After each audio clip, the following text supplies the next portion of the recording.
Vojaško letalstvo v današnjem času deluje v sklopu 15. polka vojaškega letalstva.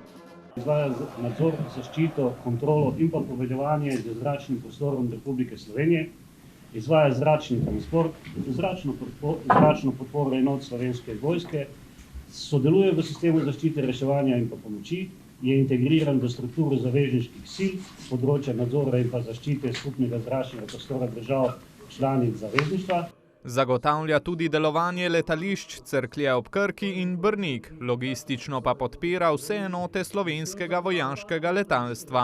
Zelo pomemben del je prav gotovo zaščita in reševanje v primeru naravnih nesreč, največja lani je bil požar na Krasu.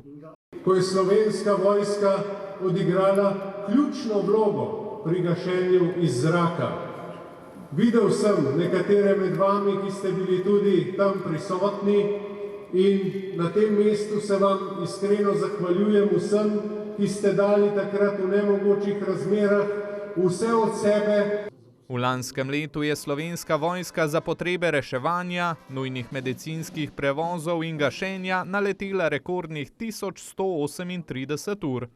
Imamo namen vlagati v novo floto, imamo namen vlagati v nove kapacitete, predvsem pa tudi v gradnjo hangarja za novo transportno letalo, ki ga bomo pričakali po vsej verjetnosti letos.